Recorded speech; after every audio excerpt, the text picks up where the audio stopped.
Welcome to Skip Lewis Field here at Durfee High School. It's Big 3 baseball action with the Hilltoppers hosting the New Bedford Whalers. Should be a great game. It was a one-run game, a walk-off in New Bedford. The Whalers took that one from Durfee about a week ago. Hilltoppers hoping to return the favor on their home field. Evan Massu joined by Durfee Athletic Director Brad Buston for today's game. Brad, great to have you along for a broadcast finally. Glad to be here. Yeah, this is fun.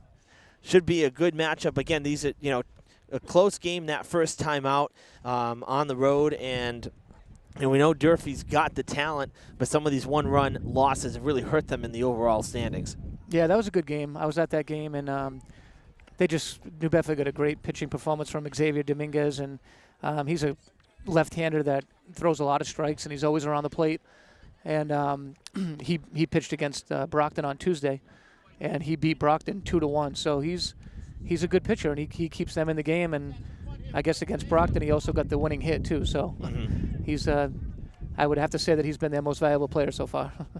Yeah, and so for the good news for the Hilltoppers is that given that he pitched 2 days ago, he is not starting this one for New Bedford. So Durfee going to get a break from Dominguez. He'll be in center field. He will not be on the mound. Let's take a look at the visiting Whalers starting lineup. They come in at 3-8 overall, 2-1 in the Big 3. They could theoretically wrap it up today. So Durfee trying to stave off that as well. Leading off for the Whalers is the catcher C.J. Dunstan. Really been a catalyst for the team, according to Coach Seed. Tommy Lambert on the hill for the Hilltoppers. Their ace looking to get things going here. And first pitch swinging, grounder to Ladera at second, and one pitch out. Gotta like that start. Yeah, that's a good start.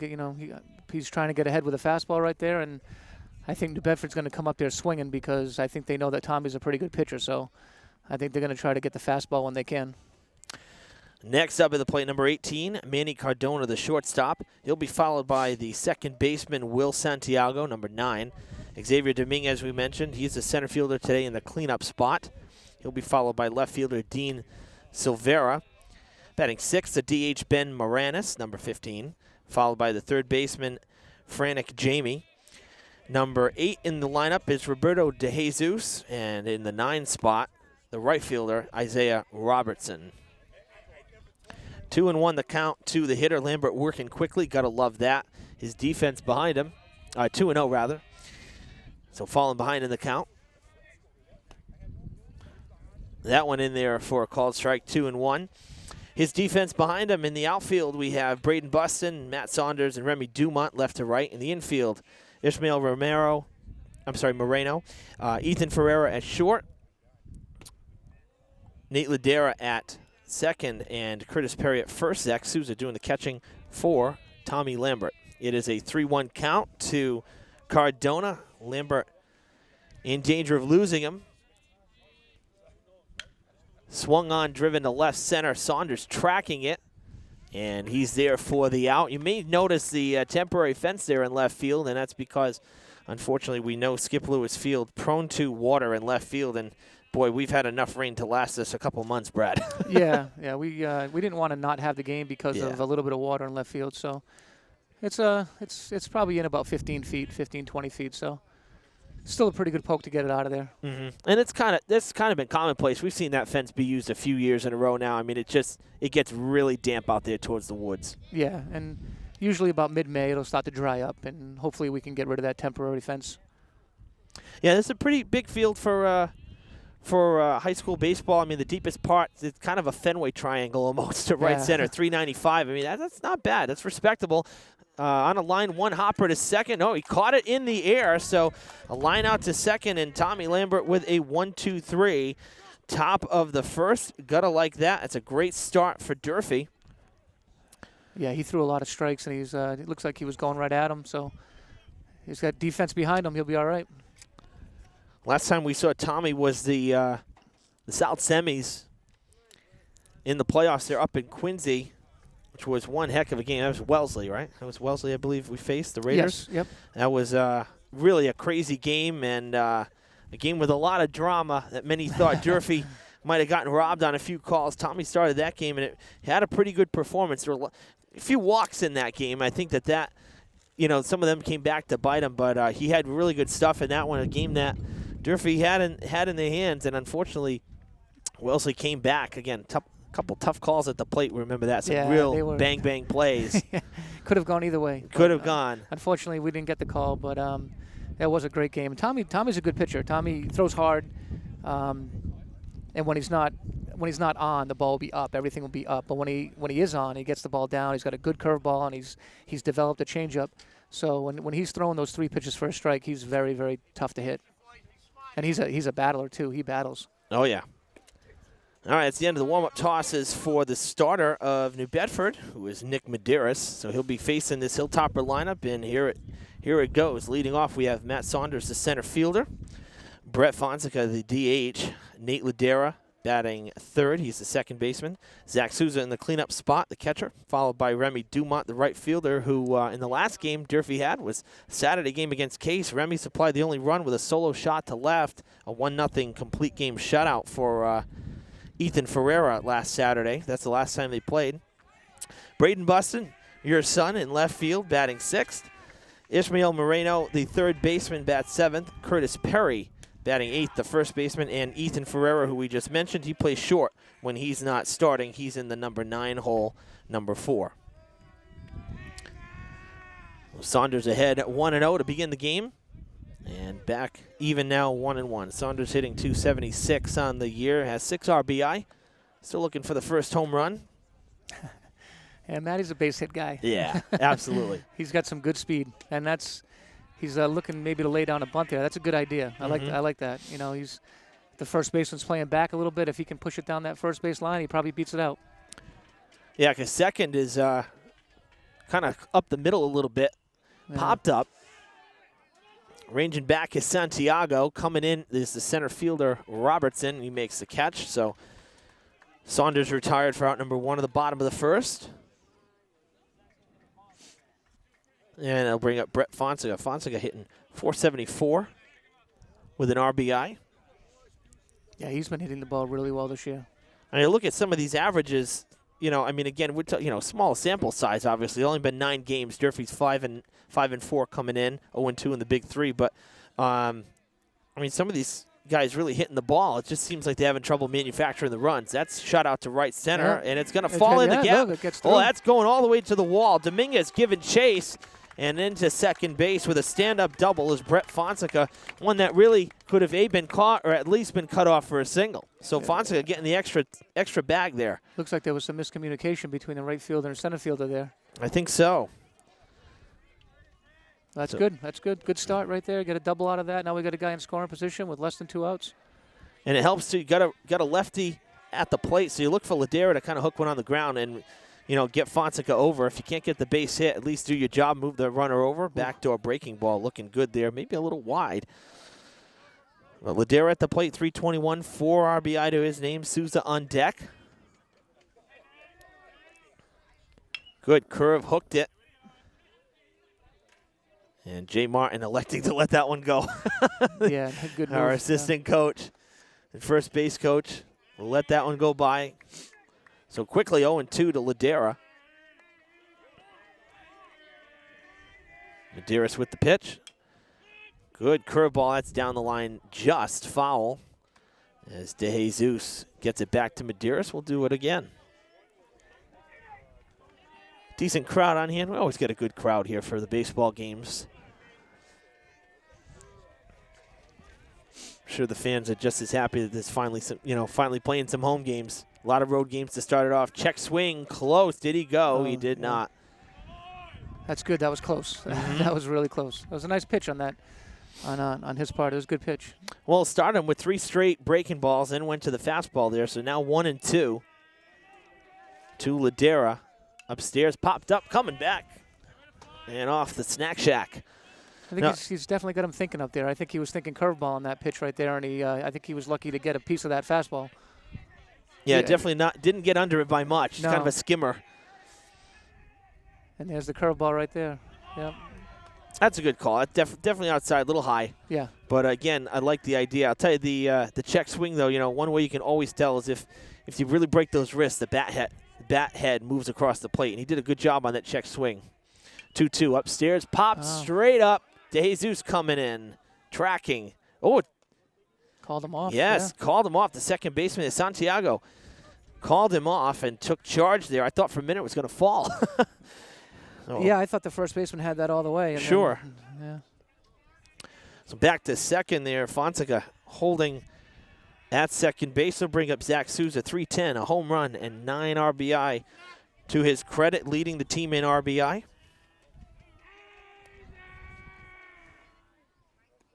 Kind of get the feeling this is one of those games that Hilltopper is going to need to strike first and pad a few runs early. Give Tommy some breathing room early on. Don't play catch up in this game. You know the pressure that's on in this one.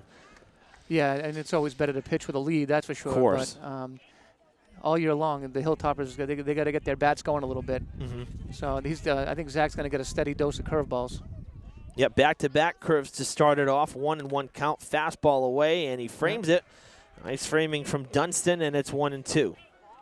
So, yeah, he's Nick Medeiros, he's going to get them thinking up there. They're thinking curveball, they get the fastball, and if he can keep that going, he'll be all right. So he pitches fast as well. Yep. That is driven in the air, deep to left. Silvera giving chase. Look at the wind. Wind takes it out to center. Dominguez, it ended up pushing to center field. I mean, there's a considerable breeze from left to right.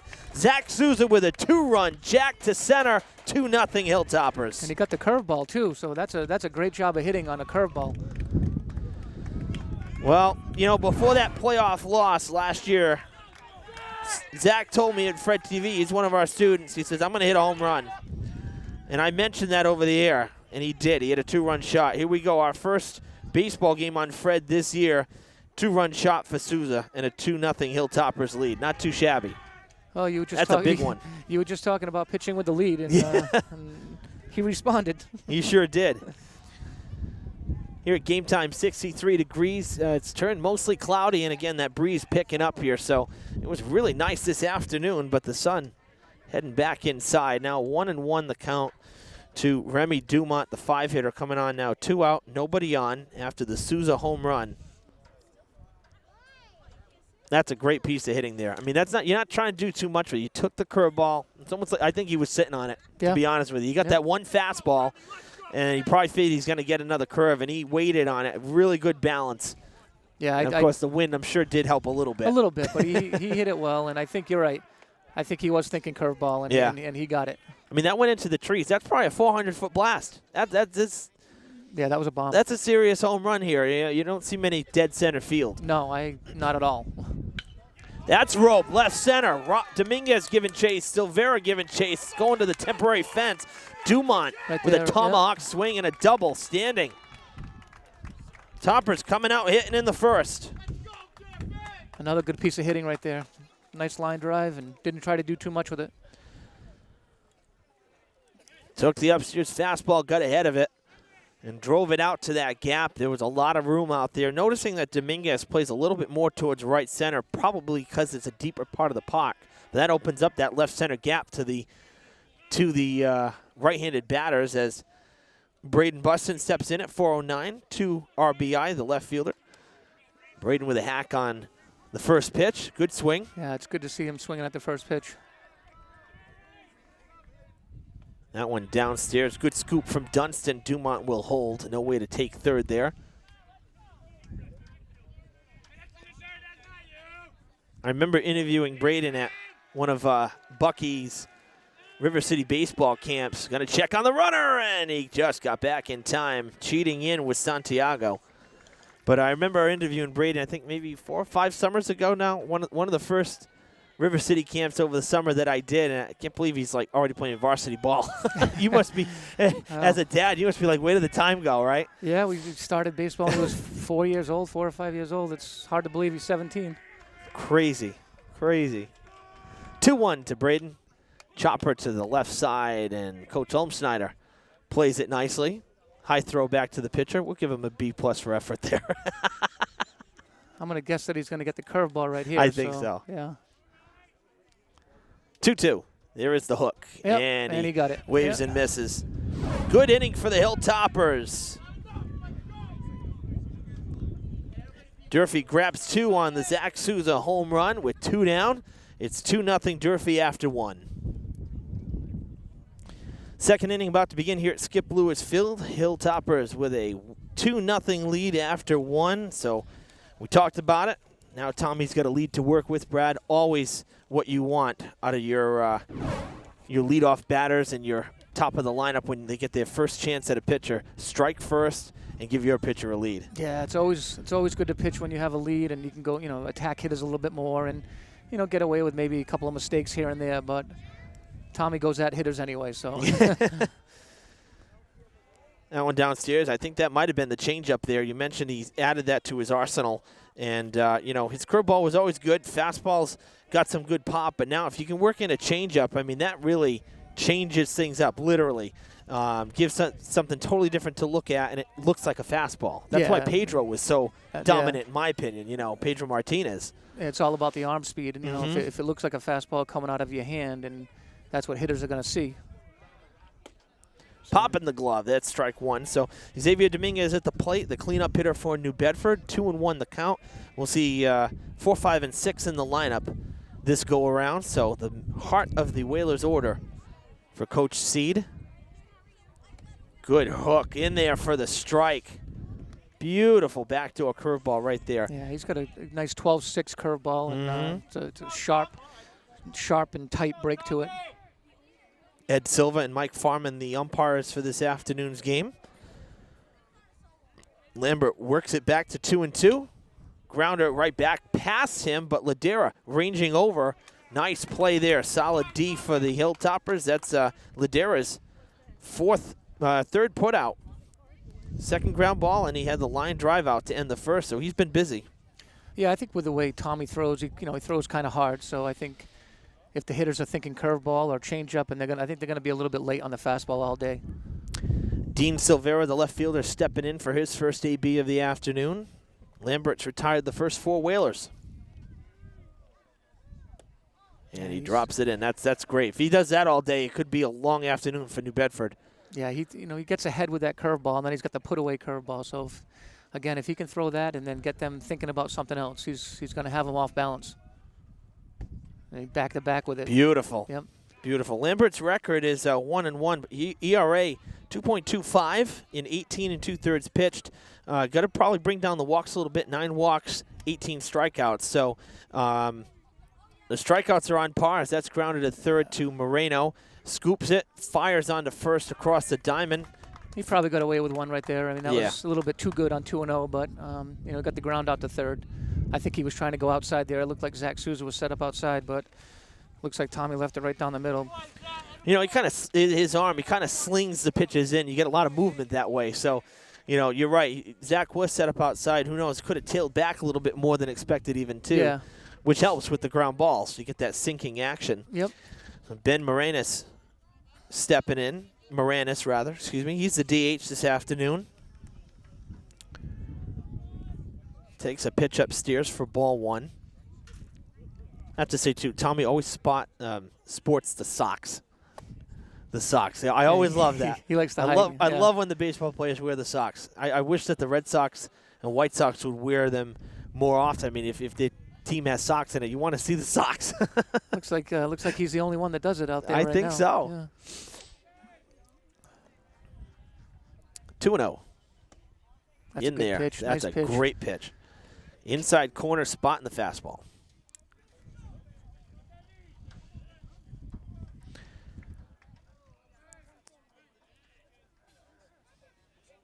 Moranis waiting for a 2-1. Good hitters count. That one misses a little lower than the last one. A little inside, too. You got a hitter's count right here. I mean, you should be thinking fastball and probably drop the curveball in on him on 3-1 is my guess. No, upstairs, popped up. I lost it. Oh, going way behind us. Yeah. Way behind, to the roof. Nope. Close to the snack shack. There we go. Full count to Ben Moranis. If we get there, Frantic Jamie is on deck, the third baseman. Lambert would like to retire the Whalers in order here and put away the first 6.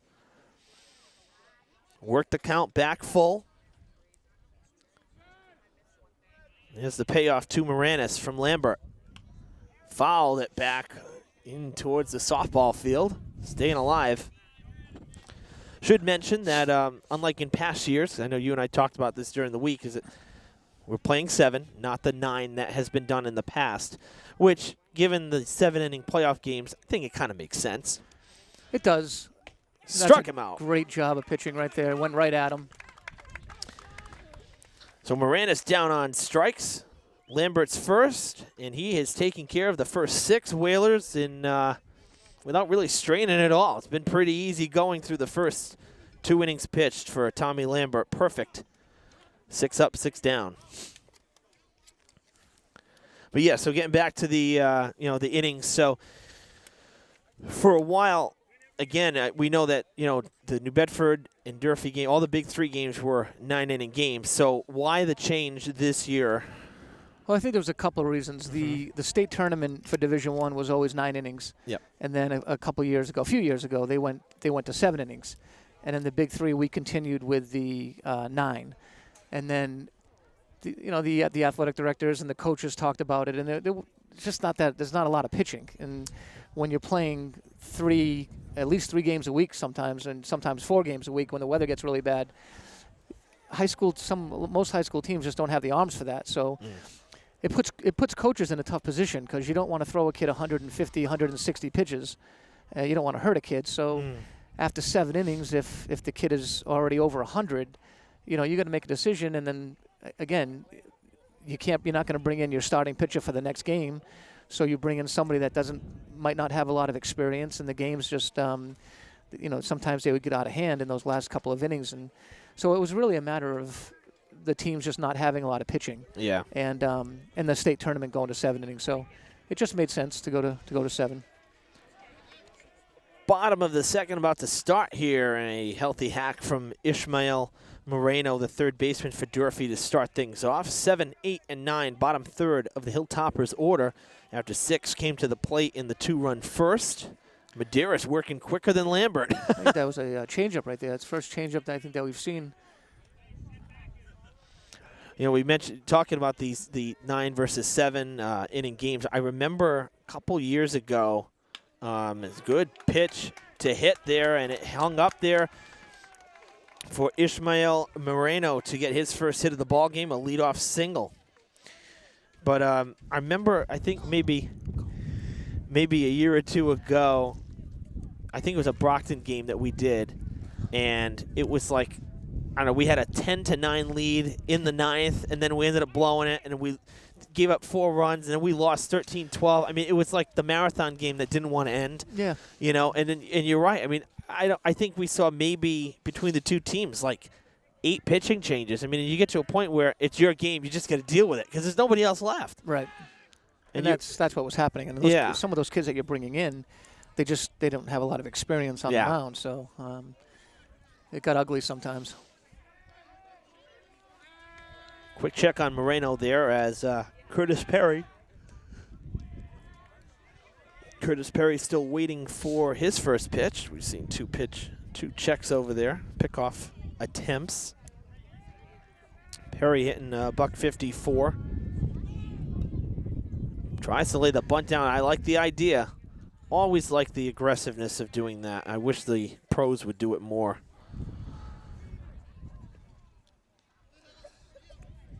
Looks like Curtis has got to get the bat out in front of him a little bit more. He kind of had I think we call them alligator arms, where the arms get too close to your body. You got to get the arms away from your body to get that bunt down. Gonna swing away, pops it, kind of flicks at it. Medium deep left field. Silvera, it sure did. Wow. I thought that was just a lazy pop-up, basically. Shallow left, it kept going. Nonetheless, out number 1 of the second. And that'll bring up Ethan Ferreira, has 3 RBI on the year, 240 average. And on deck, the leadoff man, Matt Saunders. So already ready to turn the lineup over if we don't have a double play here. And I think that might have been a changeup, too. You said Ferreira definitely ahead of that one. Yeah. He's starting to mix that pitch in now because Durfee's been really going up there swinging at that first pitch fastball, and they fouled a couple off. So I think he's trying to mix in a different pitch on the first pitch.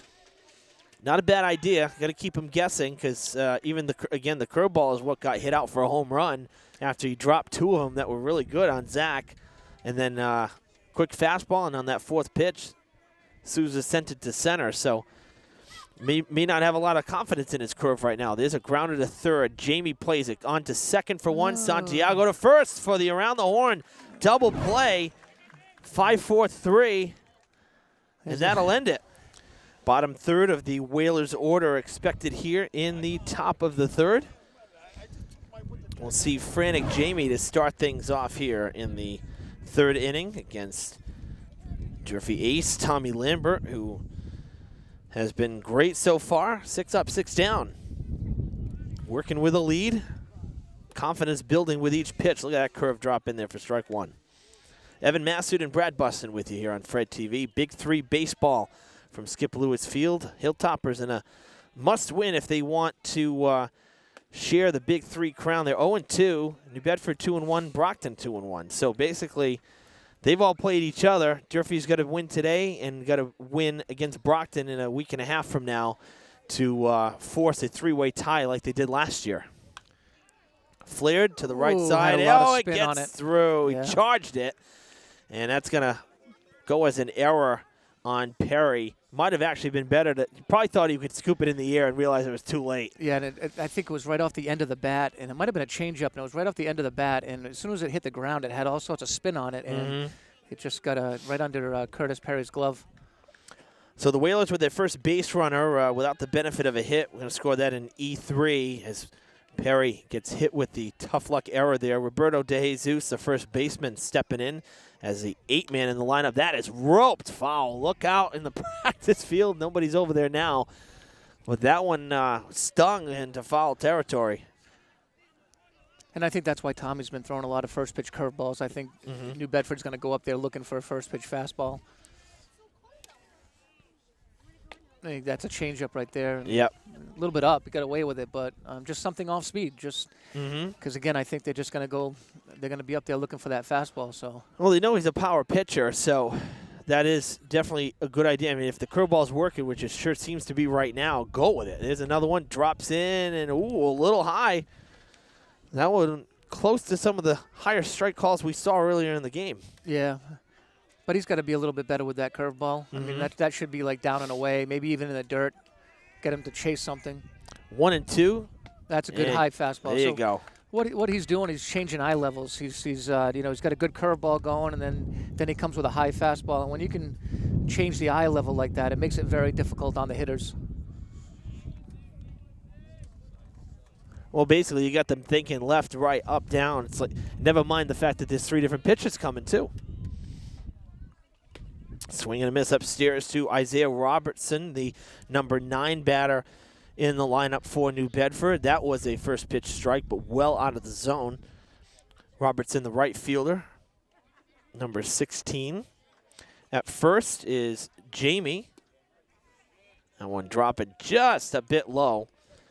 Good changeup, though. If you want to miss with a changeup, you really do want to miss low. Absolutely. Absolutely. Otherwise, it's just basically a batting practice fodder up there.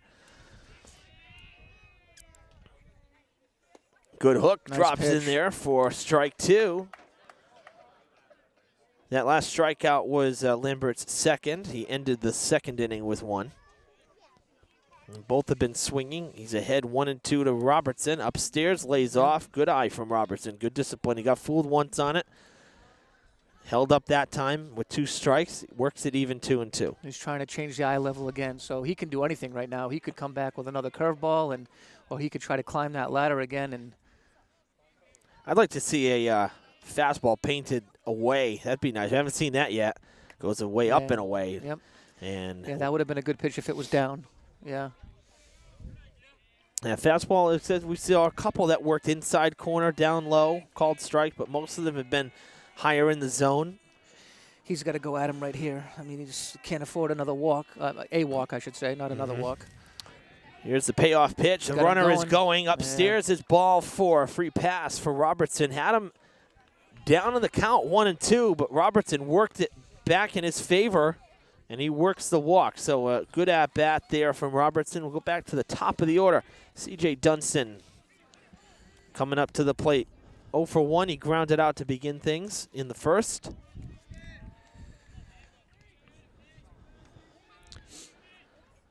Jamie at second, Robertson at first. Lambert in a bit of a jam here. Would love a ground ball. Curveball dropping low for ball one. Starts off behind.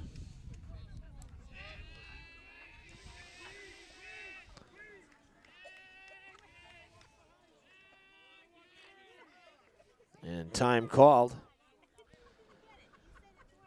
You know, with one out, odds of Dunston bunting probably not that great, especially given that Coach Seed said he's really been the catalyst, probably the best hitter. So you really want him swinging away, especially down 2-0. It's early in the game. Probably no need to try to bunt and move guys over and waste an out. Right. That one gets away. That's going to be as good as a bunt. Wild pitch. Going to move everybody up a base. So now 2 in scoring position on the wild pitch.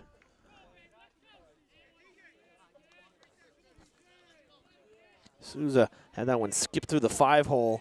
Yeah. And it's 2-0. That definitely helps out New Bedford here now. So Coach Almschneider is electing to keep the middle infield back, concede the run, and take the out. Yeah, you want to get the out. That one's going down. I mean, first you got to get back ahead in the count. 3-0 to Dunston.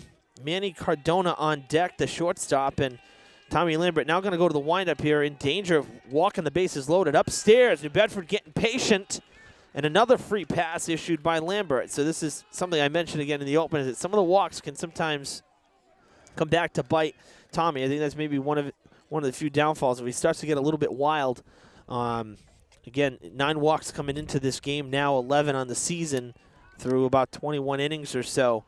That's a fair amount of walks. Yeah, that's the thing. When he starts to get the ball up, he gets in trouble. And most of the games that he's pitched this year, he's been able to get the ball down when he needs to, and he's very effective when he gets the fastball down. But I think sometimes when he tries to overthrow and try to throw too hard, that's when the ball stays up on him. Quick mound visit there from Jay Martin. And the thing is, too, is, you know, the curveball, we saw a couple in the last 2 at-bats. They were good. They just actually dropped a little low, so they weren't called strikes. They're in the dirt, and the hitters weren't swinging at them. Weren't bad curveballs at all. No, not at all. They just he's got to have the get-ahead curveball and the put-away curveball. Bases loaded for New Bedford with 1 down. Hilltoppers up 2-0 here in the 3rd. And he starts off ahead with a strike to Manny Cardona, the left-handed batting shortstop. So Jamie at 3rd, Robertson at 2nd, Dunston at 1st. Swung on a miss. That was a changeup there inside for strike 2. Let's say look for a fastball away or a backdoor curve here. He's got to be careful. I mean, I wouldn't give him anything too good to hit. No. Strike 3 called. He painted that outside corner. That was a great pitch. Well, whatever Coach Martin told him, maybe he noticed something in the delivery there, follow through or something. Whatever he told him, that worked. 3 pitches, and the second out is recorded on strikes. That's the 3rd K for Lambert, and it'll bring up Will Santiago, who lined out to the second baseman in the 1st. A big spot here. Lambert trying to work out of the jam. Popped up, going foul behind us, 0-1. Tommy really stepped up right there. I mean, you know, he had a couple of walks, and it looked like he was getting the fastball up, and then those 3 pitches to Manny Cardona were outstanding. Yep, fastball outside, changeup swung on, and fastball called outside. Now the 0-1. Ooh, he's crossed him up, I think. Yeah, and you know, the thing is, that I think was a strike. I think it might have fooled the umpire, too. Did he call it? He did call it a strike. He did call it, okay. Good heads up there from the ump, too, then. So it doesn't always matter where you catch it. It's good across the plate. Shouldn't, discredit him. Here's the 0-2, and it's fouled off at the plate. Staying alive just is Santiago. That previous pitch, it looked like Zach was thinking curveball or something. I think so, yeah. But the umpire did a good job there. He stuck with it, and usually sometimes the umpires won't call that because they just get messed up by the pitch and the catcher. So exactly, and that shouldn't, credit the umpire for calling it a strike. Here's the 0-2 with the bases loaded and 2 down. Oh, nice pitch. Strike 3! Perfect pitch. Lambert sits down Cardona and Santiago after letting the bases get filled with Whalers. What a way to work out of the jam. He ends up striking out the side in the end. Beautiful pitching those last 2 at-bats. He painted that corner. That was a great pitch. More barking going on here between the two coaches. Coach Umschneider yelling at the assistant coach for New Bedford. And there was some barking going on at the beginning of the game, too. Coach Seed now coming out. Coach Umschneider, he is hot right now. Yeah, he's definitely, Coach Umschneider is definitely upset about something. But Coach Seed won't let that happen. Coach Seed will definitely take control.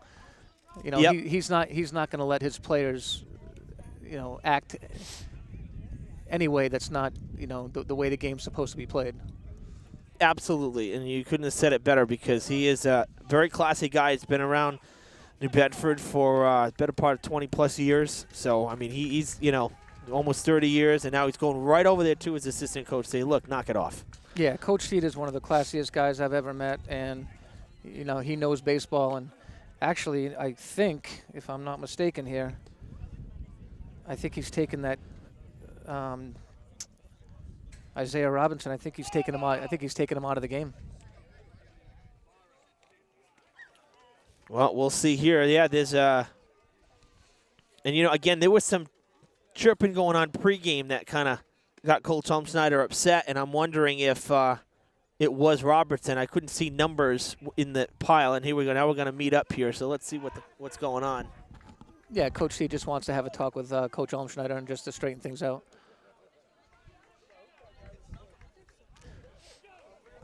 But I think Isaiah Robertson had some choice words after he struck out, and I think Coach C didn't want to hear it, so he just told him to sit down.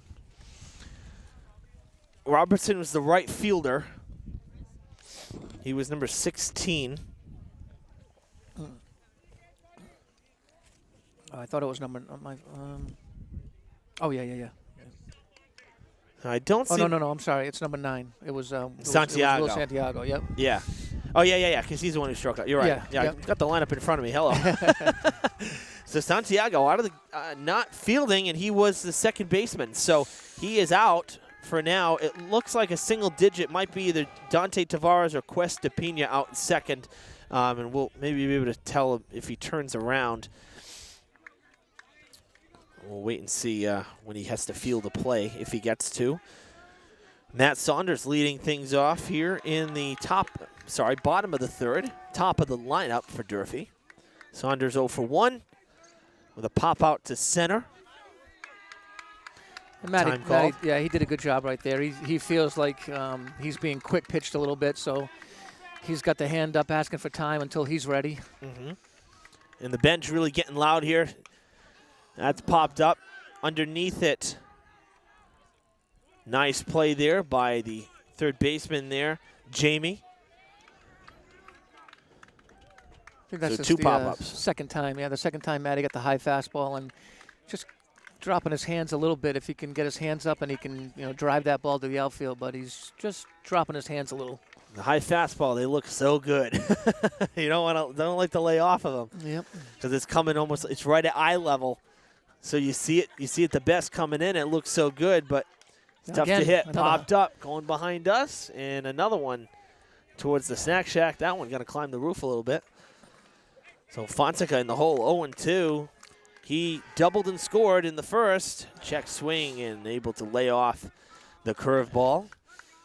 And Medeiros is doing a good job changing eye levels too. He's got he's dropping that curveball over, and and then he comes with that high fastball, and gets the strikeout. Tell you, he's not throwing very hard, but when you're getting that curveball over and you're thinking curveball, it makes that fastball look a lot faster. That's his second strikeout. Both have been swinging, and now we'll see Nate Ladera, who popped out to second in the first inning.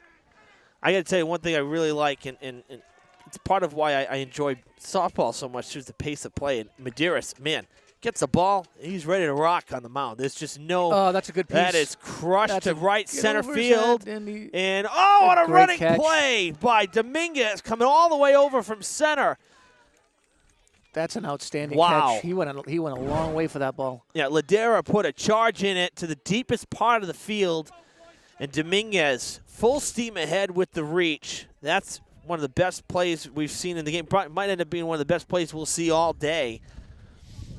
Fly ball out to the center fielder. And you said it earlier. He is shading over that way. Yeah. But he went a long way for that ball. I mean, that was almost by the 395 mark out there. So the side retired in order for Medeiros. His first 1-2-3 inning. After 3, 2-0 Durfee. Fourth inning here at Skip Blewett's Field. Hilltoppers still up 2-0. Tommy Lambert back on the hill after doing a masterful job to get out of a jam, and he's greeted by Xavier Dominguez with a hot line drive to left for a leadoff single. How many times do they say that happens, right? You make a great play in the field, and then you lead off the inning with a base hit. So he just made an outstanding catch to rob Ladera of extra bases to end last inning, and now comes up the leadoff man to try to spark the team. That's 2 straight innings now that the Whalers have had the leadoff man on. Not waiting around. Ground ball is going to sneak through the hole. Oh, no. Cheating towards second base was Ferreira. Throw goes towards third. Instead, they're going to hold everybody there. So at first is Silvera. At third, Dominguez. I'll tell you, I don't know if it was a matter of him shading to right center or not. He can move. Dominguez, no doubt, getting a third without any trouble. Well, it looked like the runner faked. Dominguez faked like he was stealing, I think. And Ethan Ferrer might have been going over to cover the bag. He was drifting that way, so you're right. Maybe he took off. I honestly didn't notice. I'm looking down to see who's batting, and all of a sudden the ball's hit and play again. 2 pitches, 2 hits. Whalers off to a quick start here in the 4th inning. It'll bring up Ben Moranis, who struck out. He was the first strikeout for Lambert back in the 2nd. So men at the corners, nobody out. Go ahead run at the plate. Tying run on base. That is jolted to left field. It's going foul, though. Will it be caught? No. So a foul ball evens the count at 1-1.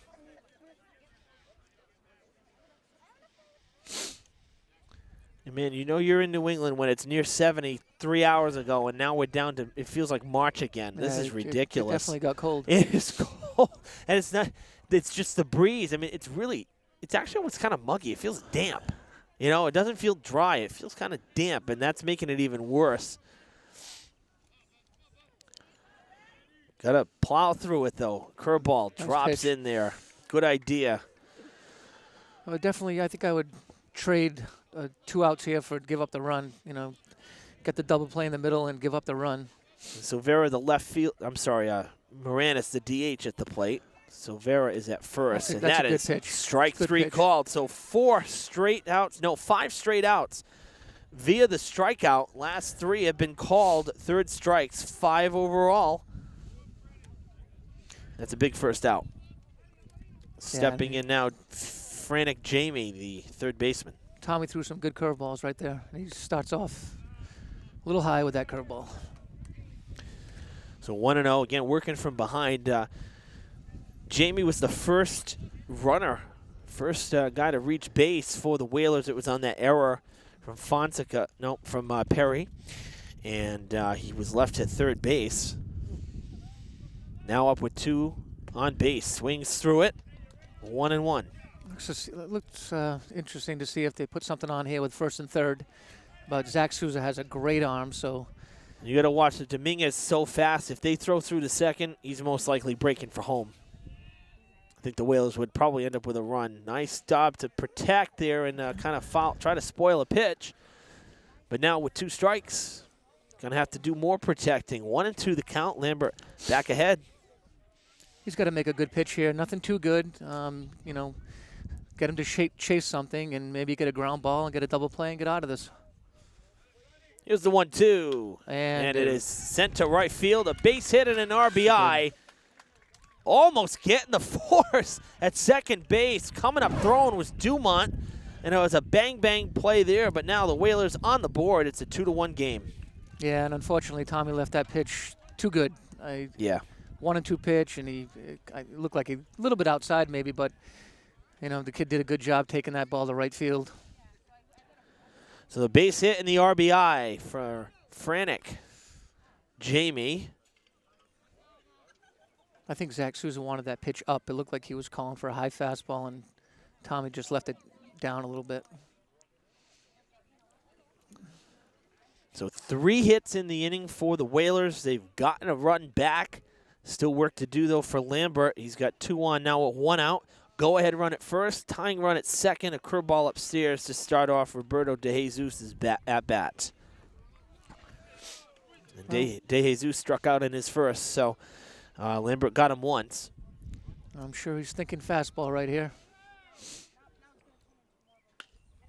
That is jolted to left. High fly ball. Bustin coming in. Tracking. The wind playing with it. Nice job for out number 2. Again, I know the wind is it's rough here. It's got to be playing with the ball out there.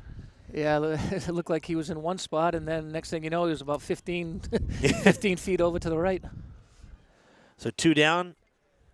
And Isaiah Robertson will step up to the plate. Walked and was left to second base in the 3rd. This will be big if we can get out of this with just giving up 1 run. Agreed. Pitch out, There's going the to arm right second, there. and Yep. almost got him. Souza trying for the pickoff at second. And another bang-bang play there. So Remy almost got him on the force, and Zach almost picked him off. Seems like only fate would allow Silvera to go down at second somehow. And that's what Zach Souza can do with that arm. I mean, Yeah. he's got such a good arm that he can look to pick people off first base, second base, third base. That was ball 1. So 1-0 the count.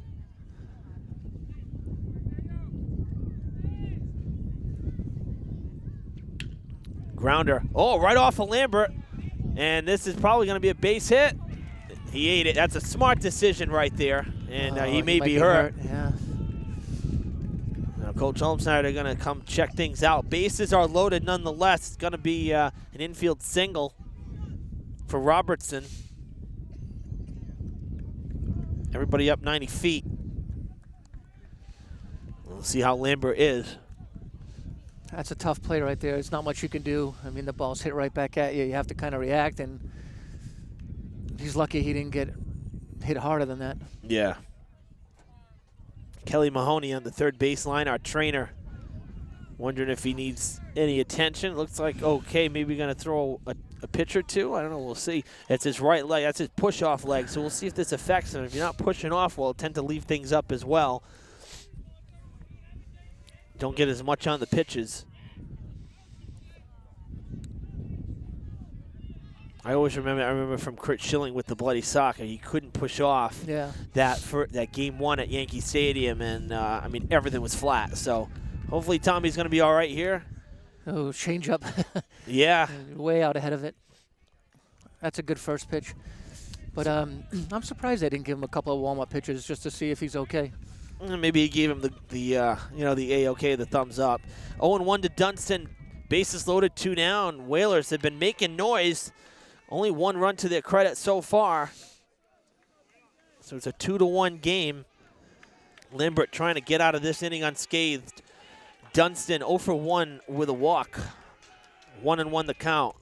Drops a curveball in there. He's ahead 1-2. It's a nice pitch. Again, another good pitch right there. He's definitely thinking fastball, and he drops in that curveball. So he's going to be careful right here. He's got to make a good pitch on 1 and 2. Keep it away, out of the zone. Another curveball drops. That's a great pitch. Yeah, and a nice stop from Souza. That's the one you get him to chase. See if you can chase it. Yep. Yeah. But still, he's still on a 2-2. We can't give him a fastball right down the middle. No. Dunston a tough out. Chokes up on the bat. The 2-2 pitch with 2 down. The base is loaded. Lambert kicks and deals. Another one gets him to change. Bases are loaded with the full count. Everybody going to be moving here. Now you're going to have to come with a fastball, probably. Yeah, you got to challenge him and make him beat you with your best stuff. 2 great curveballs, but no dice from Dunston. Got a rare one in there, but not right over the heart of the plate. Timeout. As Lambert had started the lineup, the windup.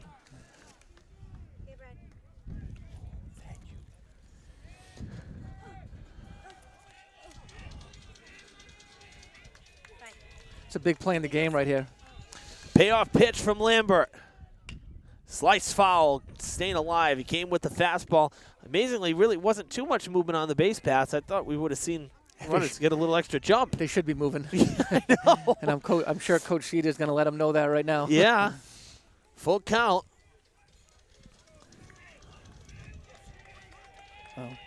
Wait. The little assist here. Brad's cold. I'm cold too. Here we go. Full count. Get Grounder it. Go. off the glove of Lambert. And the run is going to score. And it's a tie game. What a job by Perry to keep that one from sailing out of play. The Whalers have tied it. Another, I'd say we'll call that an infield single, or we're going to give it, probably going to be an error. He got the glove on it, right? No, I think he would have beat it out anyway. Yeah, that's just, I mean, you can't give the pitcher an error on that. It's, yeah. You know, he's reacting to another ball hit right back at him. That's just some bad luck. So 2 infield singles in this inning have accounted for the Whalers tying things up. It's a 2-2 ball game. Manny Cardona in. Bases still juiced. So it's a good curveball to get ahead. No room for mistakes here. Lambert still in the jam with the bags loaded with Whalers. 0-1 the count to Cardona. Grounder to the right side. Ladera tracking it. Throws on to first for the out. But the Whalers tie it up here in the top of the 4th inning. It's a whole new ball game. And so that kept Santiago from hitting. Oh, no, I'm sorry. Santiago was subbed for. We said that earlier. We're going to see who is playing second base now. It looks like number 2. Yeah, it's Dante Tavares. So he's in for Santiago, who got pulled out. So it's Tavares. We'll make that change. So we were going to see him his first at-bat, but the ground out to end the inning ends the threat. So Tommy's had to really work second time through the lineup. Yeah, you know, he threw a lot of pitches that inning. Not quite sure how many, but that didn't help. That didn't help the pitch count. But I mean, anytime you get a strand the bases loaded in back-to-back innings, it's never necessarily a good thing. He had some tough luck that inning. A couple of those balls that hit back at him, and 5 hits in the inning. Totally different from last inning. They had no hits in the last inning. Still had the bases loaded. Yeah, Dominguez got things started. Mm-hmm.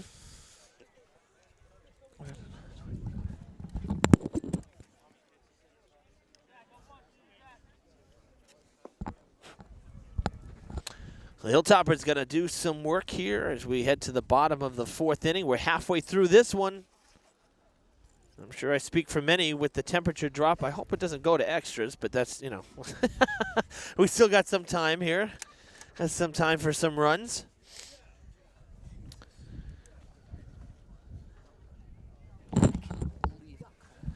Medeiros, fresh off a 1-2-3, bottom of the 3rd. He'll face Souza, Dumont, and Buston, the middle part of the Durfee order here in the bottom of the 4th. Oh, he called that one a strike.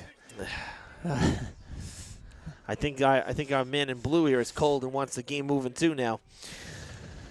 Souza with the solo shot, and his first at-bat swings through the curveball there for strike 2, and he's down in the count, 0-2. Yeah, he's not going to get anything good to hit. No, that's for sure. After that last at-bat. Oh, man, tough pitch to lay off. Just a bit outside. I think Zach maybe a little lucky to still be standing there at the plate. Probably get the curveball here. One would imagine, yep. And he lets it go. That one a little lower. Not as enticing as the first 2 we saw.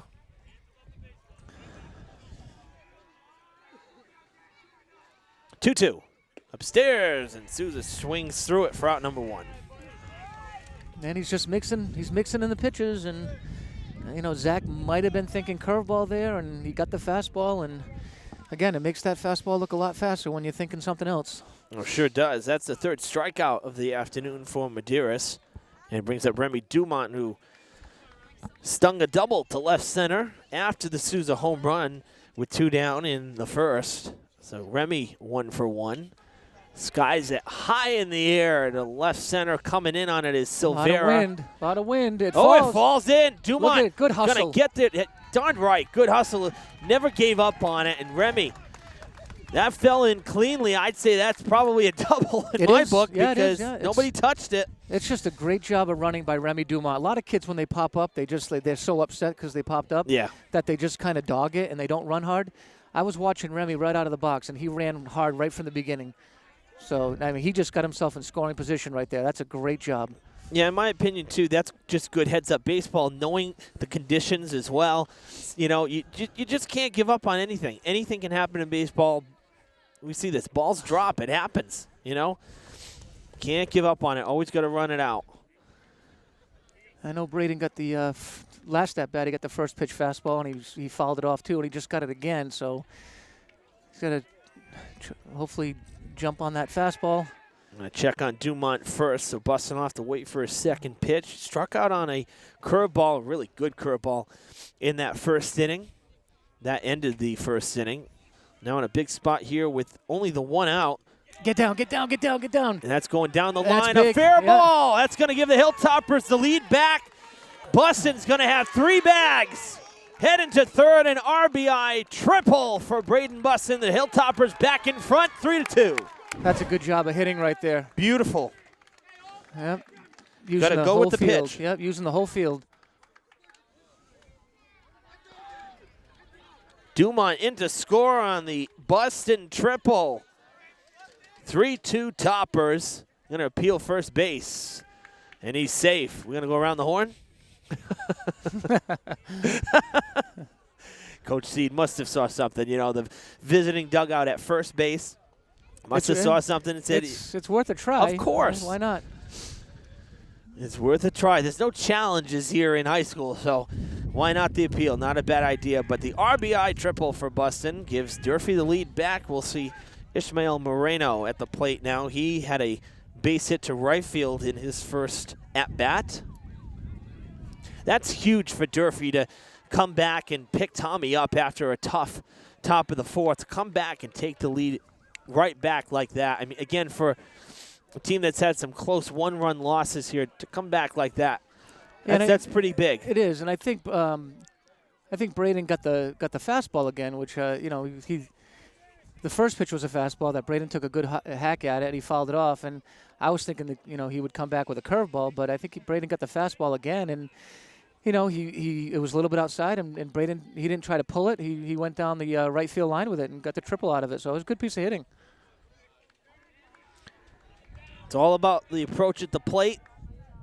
Oh, that's great a good piece job of hitting too. RBI single from Moreno, who's 2 for 2, and it's a 2-run game again. He got the curveball, and he didn't try to pull it, didn't try to do too much with it, just went the other way with it. That's a very, very good job of hitting by Moreno right there. 2 hits to right field for Moreno, 2 for 2, and we'll give him the RBI. Durfee with another 2 spot.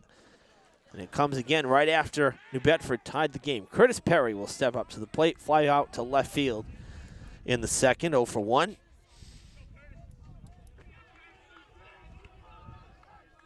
I was talking before the game with Coach Jay Martin, and he said, you know, the approach at the plate's got to be better. He said, it's just got to be better. So that first game, they put up 12 runs against Portsmouth, and you know, all of a sudden everyone's a home run hitter. And he says, we gotta be cognizant of each at bat and play situational baseball and really try to just put the ball in play and not just crush it to left field or to right field. And we've seen that here in this inning. Had some really good pieces of hitting between Dumont, Bustin, and Moreno. Well, Dumont got lucky with that drop in, but the hustle baseball run into second, and now Braden and Ishmael with 2 nice hits to right field. That's what you got to do. Just take what's given to you. Yeah, and again, it all starts out with that hustle by Dumont. If Dumont just dogs it right there, I mean, maybe he scores on the triple anyway, but still, it might change the whole inning. There's a strike called, so 2-1 the count.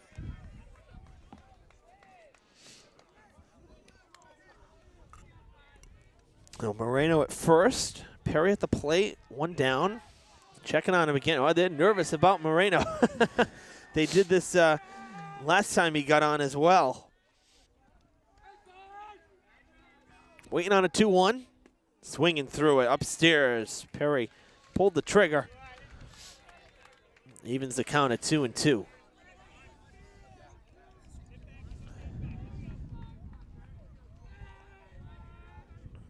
That one too far upstairs. Full count.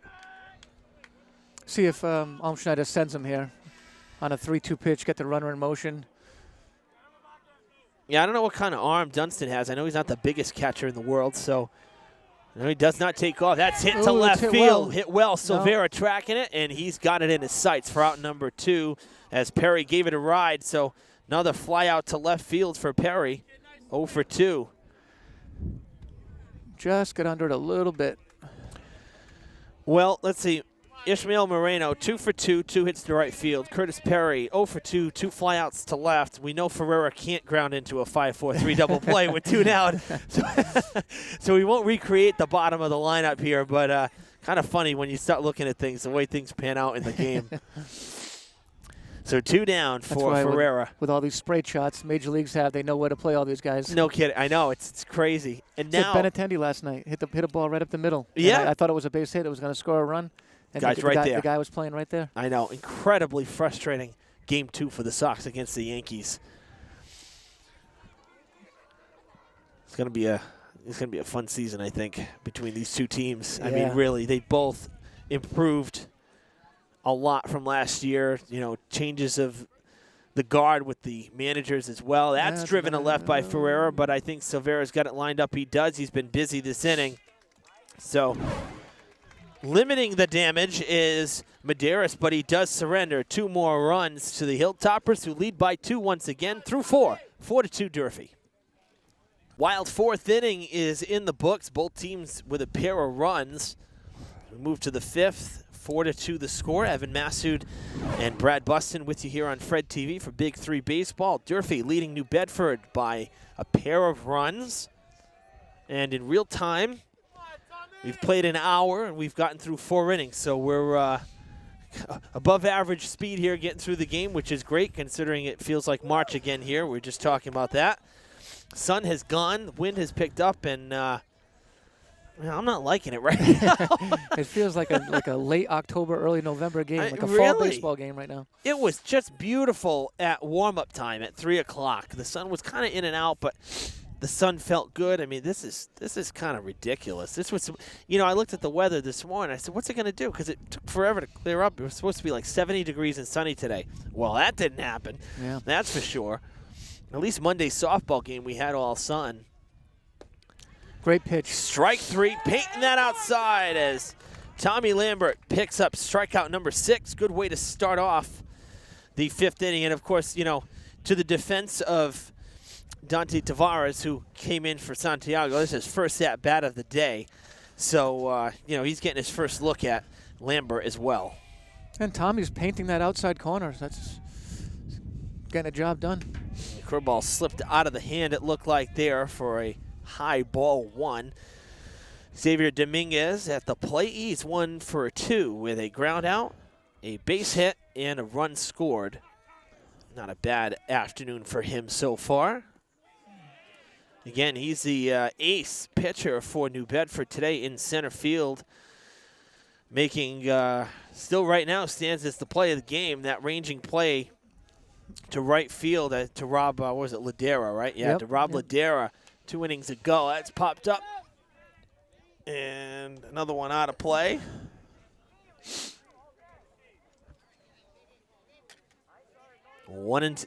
Two and one. Interestingly enough, and I think it was New Bedford being aggressive in those first 2 innings. Lambert only with 1 strikeout through the first 2. That's through the 5-hole. Ranging is Ferreira. Oh, he slipped. He slipped. He might have had him. That was great range from Ethan Ferreira there at shortstop. I thought that was going to have eyes and get through. Yeah, he went a long way for that, and he got there. He just slipped. What's going on with all these infield singles for New Bedford? I mean, God, they're putting the bat on the ball. And it's not leaving the infield. They're getting runners out of it. And, you know, I was just going to say, you know, Ferreira slipped there, and he kind of was stretching it out. Hopefully he didn't maybe pull anything or hyperextend anything. Looks like his right knee or right ankle, yeah. Really stretched to have to grab it and then to get up and make the play. Looks like he's okay too, so. It's another hit for Dominguez.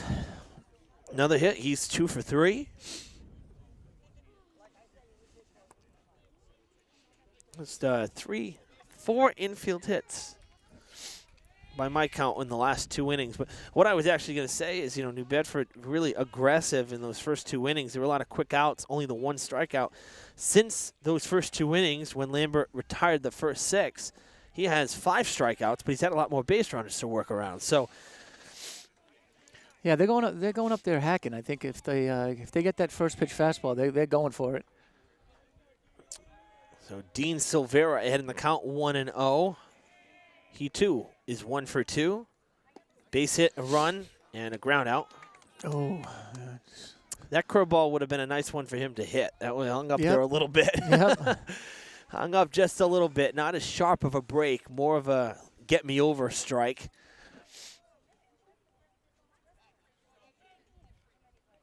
Dominguez starts and stops, swung through, maybe a little hit and run type thing, maybe trying to get the hitter to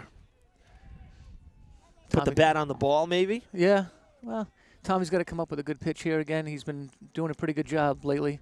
His last 4 strikeouts have been called third strikes. That one spoiled and fouled out of play to the right. Went with the curveball. He can pretty much do anything he wants right now. I mean, he can come with a high fastball and get him to chase. He's changed that eye angle that we were talking about here, and I think we might see him try to blow and buy him up high here. Yeah, Silvera's hit was an infield hit to the shortstop. He also grounded a third, so he hasn't gotten the ball out of the infield.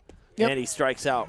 You called it, Brad. That's a good high fastball right there. And it's all about the eye angle and getting him to think curveball and just coming back with that fastball. I think you said earlier, it's tough to lay off that pitch. 7 Ks on the day for Lambert, 25 on the season, as his total keeps going up. Had 18 coming in, actually 26. Had 18 coming into the game, 26 on the season now. And a curveball for strike 1 to Ben Moranis, who has struck out twice, once swinging and once looking. I think he's got a steady diet of curveballs all game, I think. He puts the bat on the ball, going foul, who almost came back. Almost came back. And he's in the hole 0-2. I think Durfee's picked up on his front foot. He kind of steps out a little bit here, and I guess we'd call like step in the bucket. So he's been getting that steady diet of curveballs. Lambert struck out the side in the third around the bases loaded. Started this inning with a strikeout, infield hit, then another strikeout. Now 0-2 in command. It's grounded to the left side. Moreno down. Little snowball, snow cone action. Gets it there. Souza with the fist pump. Lambert excited, and the Hilltoppers get out of the 5th. No runs allowed. A ground out to third, and that's it with the top of the 5th. So Lambert threw 5. Only the 2 runs allowed. 6 hits so far. There was 1 error. He's stranded 7, and he has struck out 7. In terms of walks, we've seen 2 walks. Nope, yes, 2 walks on the day. So not a bad line for Lambert so far. And he's not one to get tired. No, he'd go 9 if we were playing 9 today. He pitched last week, and I saw him in school the next day, and I asked him how he felt. He said, "I feel fine." He goes, "I could pitch again today." I was like, "Wow, good for you." I was just going to say he probably hasn't pitched in literally a week, because Ferreira started Saturday with the 1-0 shutout of Case. Yeah, so it I'm was assuming after the Brockton game. Yeah, so Lambert's had literally a whole week off. So he's got to be fresh. Yeah. Yeah, and this game is so big today, and I think it'll be pretty tough to get the ball out of his hand today. Hilltoppers back to the top of the order as Matt Saunders will get his 3rd at-bat of the day. 0 for 2, a pop-out to center and a pop-out to third.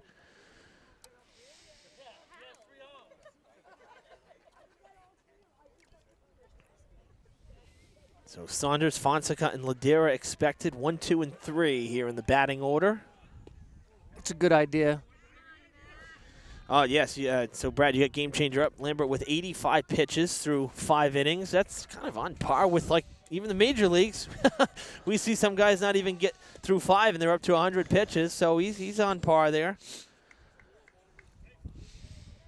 I like the idea by Saunders showing bunt there, but he's got to show it a little bit later. He's kind of giving it away too soon, and now he's got the third baseman way in now.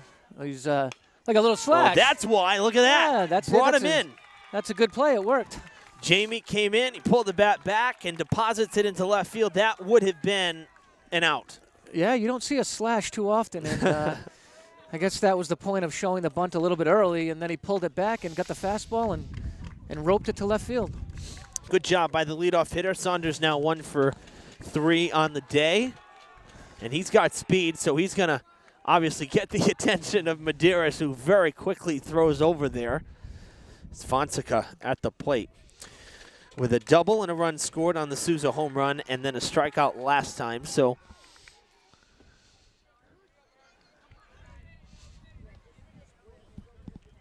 Medeiros starts ahead. 0-1 the count. And Coach Olmschneider can be a little bit more aggressive now with a 2-run lead. Yeah, I think we may see Saunders take off. We may see our first stolen base of the game because, to your point, exactly, there's nobody out. You got a good part of your lineup here, top of the lineup. That's grounded to the left side. Nice play by Olmschneider. That's twice today. Been busy over there in the coach's box.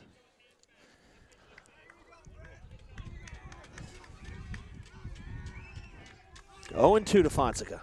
Oh, right down. Sends it to center field, but right there. Yeah. Look at how much Dominguez is playing over in right center. And again, now the breeze going that way. So I think you're right, too. I think that running play he had, I think he might have been shading that way to begin with as well. I mean, regardless, that was still a great play. Yeah, and he's with him doing that, there is a huge gap in left center field.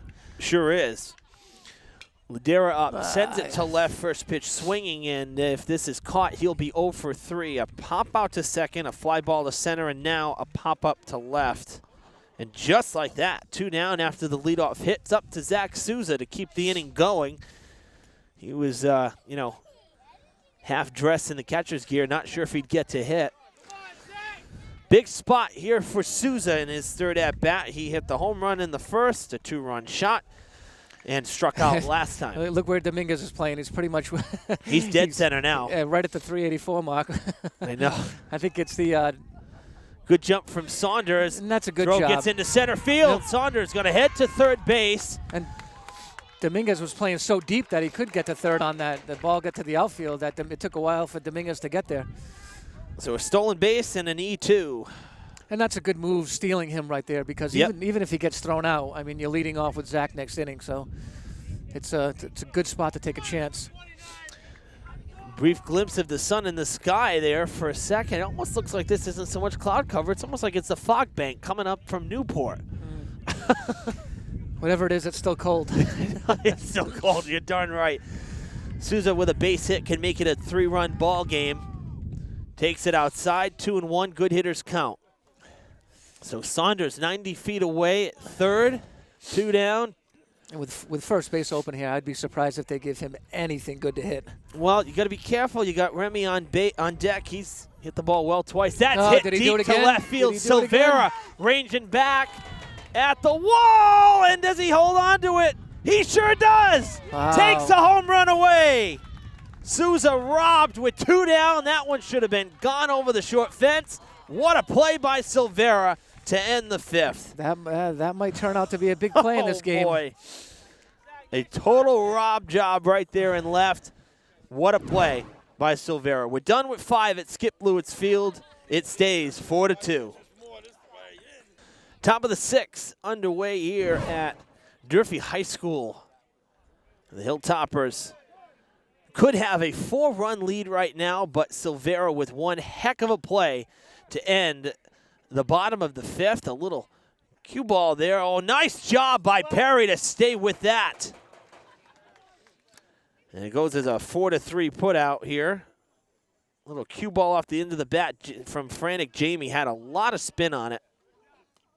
But he's out number 1. He'll bring up Roberto De Jesus, who is 0 for 2 with a strikeout and a fly ball out to left field. But yes, again, Zach Souza almost had his 2nd round tripper of the day, only to have it taken away by Dean Silvera.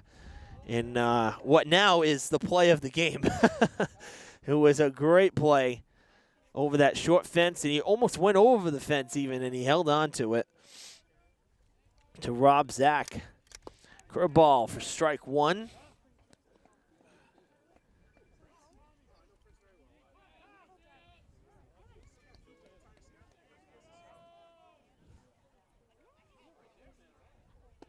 That one inside almost got to Jesus. Come on, Tommy. Again, we looked at that pitch count earlier, and Lambert up over 90 now. That's strike two as he challenged him with the fastball.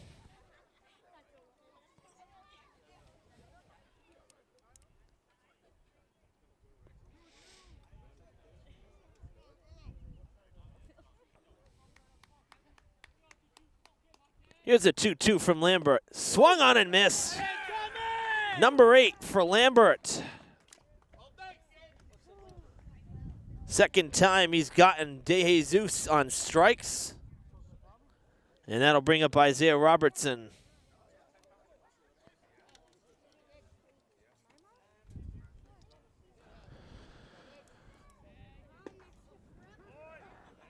That's in there for strike one. I'll tell you, that thing had some movement on it, almost like a cut fastball. Came back over the plate on the inside corner. So 2 quick outs, a ground out and a strikeout. That one in the dirt. Robertson has been on twice, a walk and an infield single. He's 1 for 1. Glad to have you back, Brad. It's good to be back.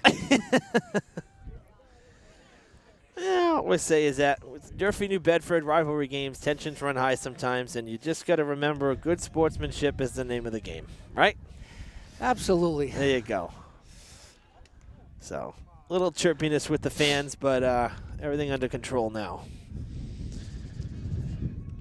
Lambert trying to get his first 1-2-3 inning since the second inning. 2-1 pitch is down low and in danger of losing the number 9 man, Robertson, is Lambert. Again, Robertson walked in his first plate appearance in the third. Had an infield single last time, which brought in a run. Got to go at the number 9 guy here. Go right at him. Absolutely. Nice pitch. That's inside corner. That was what was strike one as well. It's almost got a little cut, like it's a cut fastball almost. That thing came back a little bit. Works the count full. Dunston on deck if it gets that far. Lambert wants to put away Robertson here. Here's the 3-2 pitch. Fouled off and sent back behind the plate. We'll have to do it again. And I believe Lambert, these last couple pitches, getting right towards that 100 mark, the century marker. He's got to be awfully close if he hasn't crossed it already. Here is the 3-2. Yep, right. Strike three nice call. pitch. Side retired in order on Lambert's 9th strikeout. And he holds the lead in check. It's a 2-run lead. Sticking with the fastball right there. That was good. Didn't try to throw a curveball on a 3-2 pitch, and number 9 hitter, go right at him. They can beat you if the kid gets a hit there. Good for him. Mm-hmm. I'll tell you, the fastball has been much more under control, much more down than it had been in that third inning before the mound visit, before those back-to-back strikeouts to get out of that jam. And the fastball has been much better over the latter half of the game.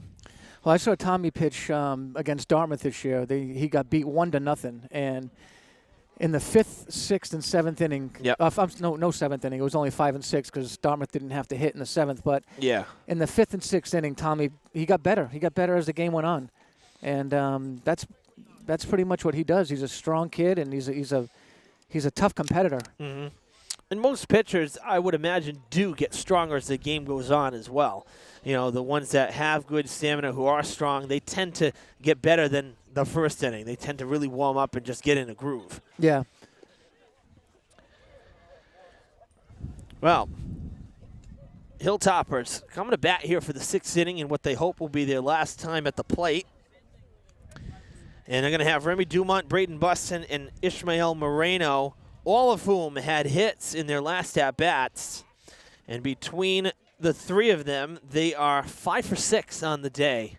So it's been a really nice afternoon for 5, 6, and 7 in the Hilltoppers lineup. Again, Durfee could very easily be up by 4 right now. Instead, just the 2-run cushion. But I'm sure an insurance run would be a welcome sight for Coach Holmschneider and Tommy Lambert.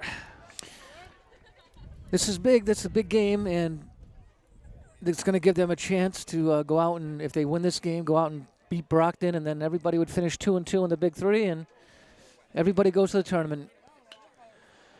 Dumont goes the other way this time. This is going to be a tough play. Robertson settling underneath it, able to make the catch. So Dumont retired for the first time in the game with the fly ball to right. Had a no-doubt double in his first at-bat. Last time, the one that fell in probably should have been caught, but it fell in the Bermuda Triangle. He ended up coming around and scoring, and now retired with the fly ball to right. Brings up Braden Buston, 1 for 2 with a strikeout in the first, an RBI triple, and a run scored in the fourth his last time up. So not a bad day.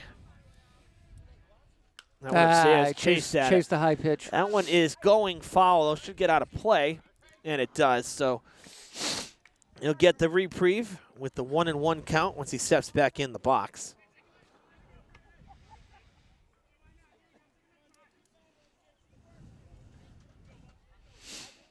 And interesting to note, too, the catcher for Coach Seed in New Bedford here, Dunstan, he's an 8th grader. He's their leadoff man. Yeah, and New Bedford has that waiver. Yeah. Which has really helped them out. It's a 1-2 to Buston, stays alive, fouling off to the right. It was an 8th grader who shut out the Durfee softball team on Monday, a 7-0 win, and I was very impressed. She was outstanding. Yeah. Very impressed. Here's the 1-2 again, and that's good. Just got whiffs. A piece of it. Yeah. Oh no, you're right. He did. I didn't realize it dropped. Yeah, he got that curveball. Man in blue blocked me there. that's the pitch that he struck out on his first at bat. Got to sit back. Here's the 1-2 down low. Ball 2. Yeah, he could get anything right here. I mean, he's got to be ready for the fastball, but he might get that curveball again here. Again, Medeiros, a fast worker all day. Fastball. That one outside. Good job. Yep. Fight it off. Again, taking what you're given, and that's the kind of pitch that he drove down the line for the RBI and the go-ahead run in the 4th inning. After New Bedford tied it up, it was a triple down in that 345 marker all the way in the right field corner. He took a fastball that way. At that time, a changeup, I think. Wow. Yeah. Haven't seen many of those. Yeah, that was a good pitch. Braden goes down on strikes for the 2nd time in the game.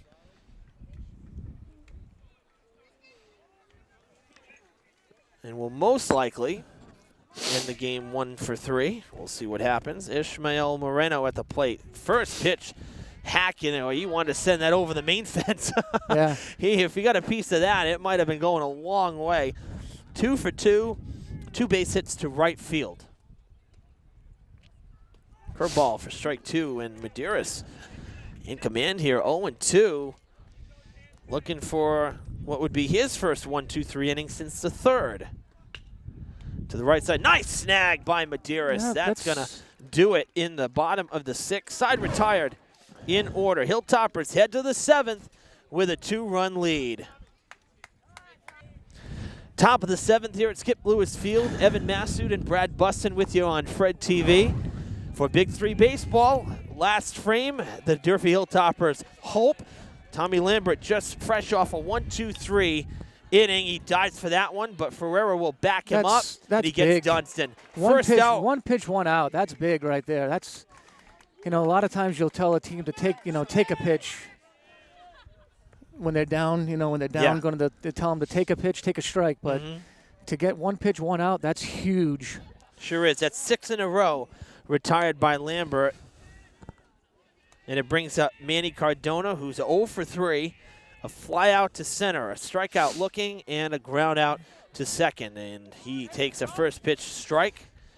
And they've been working Manny Cardona away all day. Away.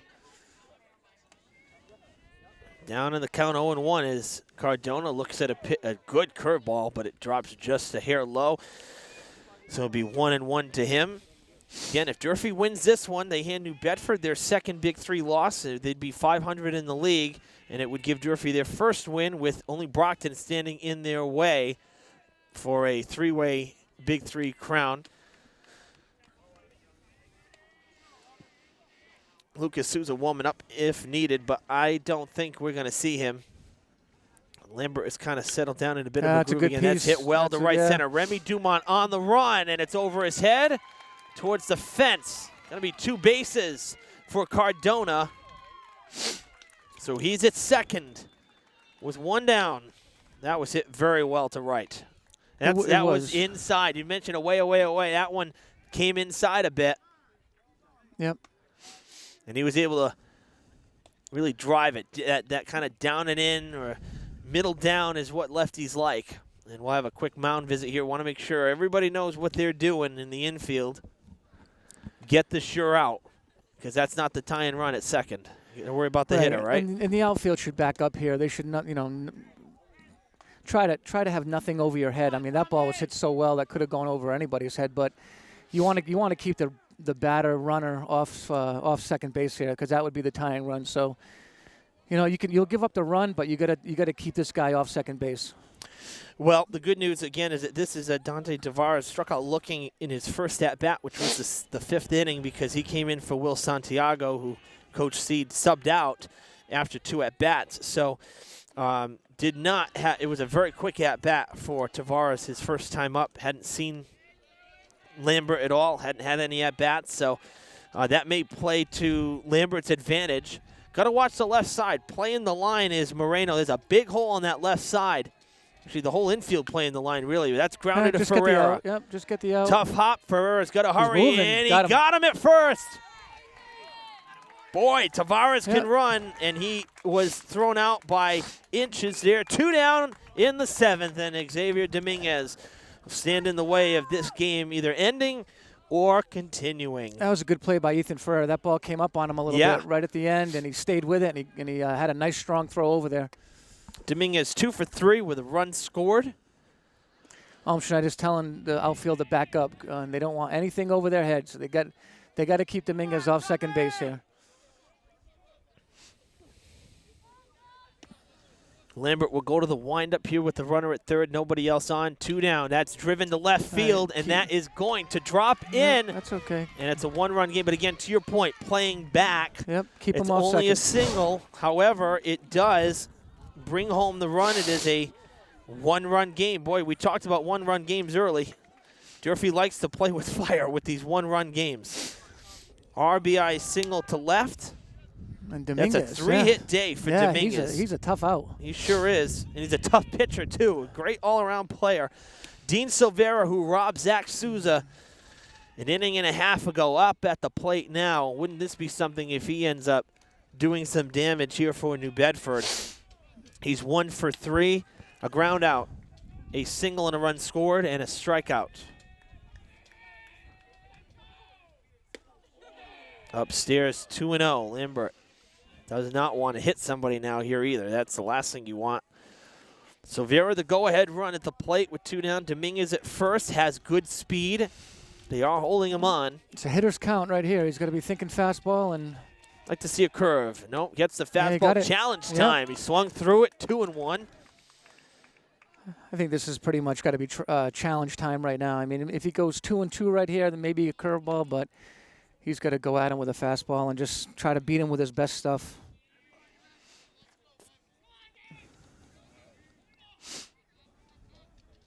Yeah, Lambert's done a really great job all afternoon of mixing the pitches. Even when he's been in jams, not afraid to throw off speed in any count. 2-1 here. Fastball down low. It's ball 3. And now what do? You come back with another fastball? Or do we want to drop a curveball? Nah, you got to come out. You got to come at him with a fastball. You got to challenge him and again make him beat you on your best stuff. All right, Brad's calling fastball. I'm calling curve. Let's see what we get. It's upstairs. It's popped up. 2 strikes on the batter. New Bedford down to their last strike. And this definitely helps out New Bedford, because Xavier Dominguez will be he'll be in motion with a full count with 2 outs. Yep, exactly. So he might be able to score on a ball hitting the gap. Took the words right out of my mouth, Brad. Dominguez will be off with the pitch with the full count and 2 down here in the 7th. Tommy Lambert trying to shut down a big 3 win, a complete game win if he can get it here. Nice Strike 3! job. The Hilltoppers. That's a big pitch. Hold on. That's a big pitch by Tommy Lambert right there. That would have been strike 3 called even Absolutely, as well. absolutely. He challenged him. He said, here's my fastball and go ahead and hit it if you can. That is the 10th strikeout on the day for Tommy Lambert. Thank you. Thanks, Brad. Great job today.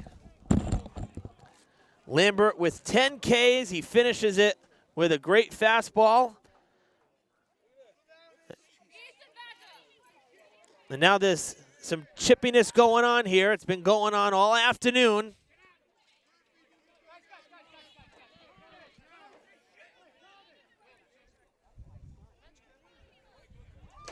We saw New Bedford start it earlier in the game. Before the game even started, there was tension. And then Coach Olmsnyder not happy with the assistant coach for New Bedford. And now he looks to be maybe blowing off a little steam here as well. Coach Seed trying to relax him, but there's been a lot of chippiness and mouthing off from the Whalers side. And, you know, this kind of makes me think back to when New Bedford visited Durfee for boys basketball back in the winter sports, because there was plenty of tension there as well. Lots of leniency by the officials in that game. There was a lot of stuff said on the sidelines, and that was not a fun night for the Hilltoppers at the Luke Urban Fieldhouse. And now here more tensions between the Whalers and the Hilltoppers. We see Brad is out there right now. Brad's been busy here. We're trying to be AD and help us out as well. So wouldn't be Durfee New Bedford if there wasn't a little bit of tension. You see Coach Seed in the huddle with his team over there, talking to them about the loss, and also, I'm sure, giving them an earful. Again, Coach Seed, one of the classiest coaches around, so I'm sure he is talking to the team for their continuing to mouth off at Durfee. We look at Durfee now to the left. Big 3 winners for the first time this season. They are now 1-2 in the Big 3. New Bedford cannot win it outright unless, no, they cannot, because Brockton could win it outright. It'll either be a 3-way tie or Brockton will end up winning the Big 3 when it's all said and done. So thanks for tuning in today on Fred TV. We thank Brad for his time with us, getting to do a game with me. It's been a lot of fun. For Molly O'Brien and Vanessa Combs behind the camera, I'm Evan Massoud saying so long from Durfee High School.